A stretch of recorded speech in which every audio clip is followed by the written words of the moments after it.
Good morning प्यारे बच्चों, मैं हूं आपकी एजुकेटर पूर्णिमा तर सिंह और हम करेंगे 7th की सोशल साइंस की वर्कशीट नंबर 4। तो चलिए बच्चों स्टार्ट करते हैं। प्यारे विद्यार्थी, आपने ग्लोब तथा मानचित्र पर देश, महाद्वीप, महासागर के अलावा कुछ खड़ी, जैसे ये खड़ी हुई लाइनें हैं, ठीक है ना, ऐसे खड़ी हुई लाइनें, आड़ी जो लाइनें होती हैं वो ऐसे देखी होंगी, है ना। क्या आपने कभी सोचा है ऐसा क्यों किया गया, जब पृथ्वी पर वास्तव में ऐसी कोई रेखा खिंची हुई ही नहीं है।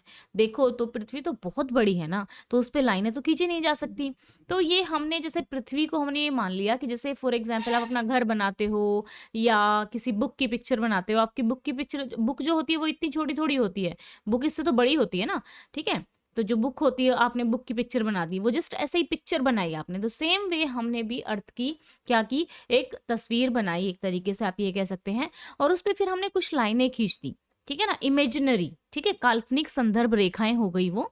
और उनको हमने नाम दिया अक्षांश और देशांतर, ठीक है। जैसे ये ऐसे गोल वाली जो लाइनें हैं, ठीक है, ये वाली जो लाइनें हैं ये हो गई अक्षांश, और जो ये खड़ी हुई वाली लाइनें हैं ये हो गई देशांतर, ठीक है बच्चा, ठीक है ना। अब इन दोनों को जब मतलब इकट्ठी खींचिए, जैसे यहाँ पे ये आपको दिखाने के लिए बस अलग की गई हैं, अदरवाइज ग्लोब पे जब आप देखेंगे तो ये दोनों ही लाइनें एक साथ मिलेंगी कुछ इस तरीके से, ठीक है। ये खींची क्यों, जब आप इसलिए खींची गई ताकि दूरी पता लगाई जा सके। जैसे एक पॉइंट ये है, एक पॉइंट ये है, तो जैसे ए पॉइंट और बी पॉइंट के बीच में हमें डिस्टेंस पता करना है, तो हम आसानी से पता कर सकते हैं, ठीक है। अदरवाइज हम नहीं कर पाएंगे। जैसे मान लो ये पॉइंट है और इस पॉइंट के बीच में दूरी आपको पता करनी है, तो आप आसानी से पता कर पाएंगे। तो चलिए अब हम क्या करते हैं, इनके बारे में समझते हैं। अक्षांश क्या है और देशांतर क्या है। विषुवत वृत्त से ध्रुव तक स्थित सभी समांतर वृत्तों को अक्षांश कहा जाता है। तो ये पूरी पृथ्वी पे लाइनें खींची है, तो ये वाली जो है ये सर्कल की तरह बन गई, ठीक है ना। तो ये जो विषुवत वृत्त होता है ना, ये पृथ्वी को दो भागों में बांटता है, ठीक है। ये वाला विषुवत वृत्त ये ऐसे दो भागों में बांटता है, ठीक है। इतना ही ऊपर है और इतना ही नीचे है। नीचे आपको दिखाई नहीं दे रहा है क्योंकि ये टेढ़ा है थोड़ा सा, ठीक है। इसकी मैं स्मार्ट क्लास भी लूंगी आप लोगों के लिए, तो आप लोग देख लेना। तो देखो सबसे बड़ा जो अक्षांश है विषुवत वृत्त है, यहाँ 0 डिग्री पे, ठीक है, पृथ्वी को उत्तरी गोलार्ध और दक्षिणी गोलार्ध में विभाजित करता है, यानी कि डिवाइड करता है।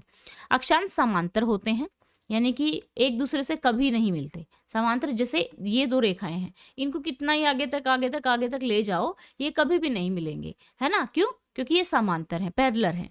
अक्षांश का उपयोग ताप कटिबंधीय के निर्धारण में होता है।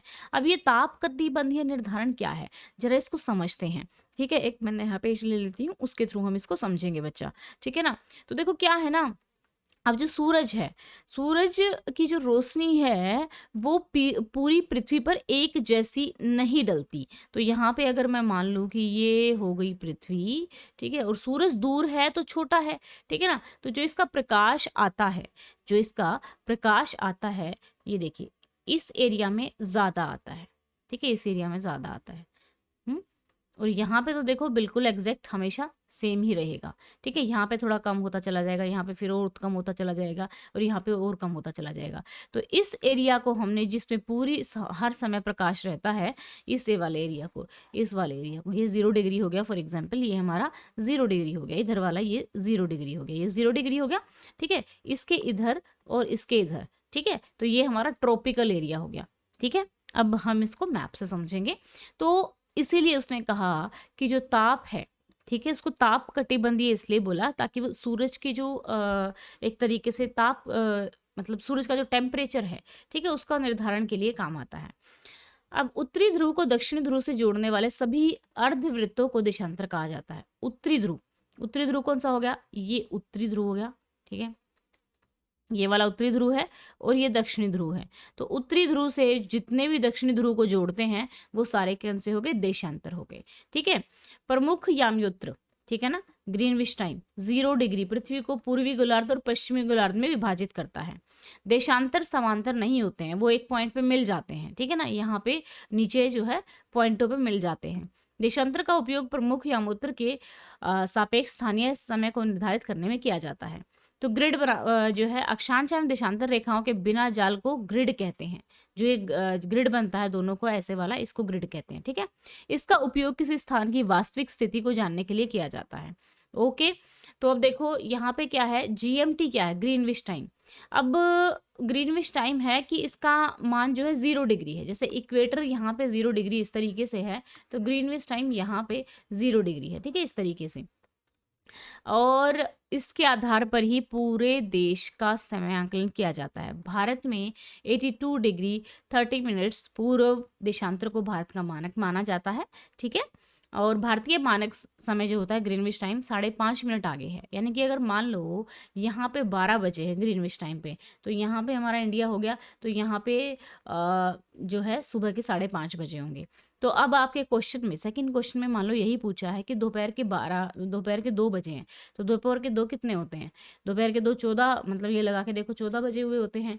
तो ग्रीनविच पे उस समय कितना होगा, तो ये कितने कितने घंटे आगे, 5 5.5 घंटे आगे।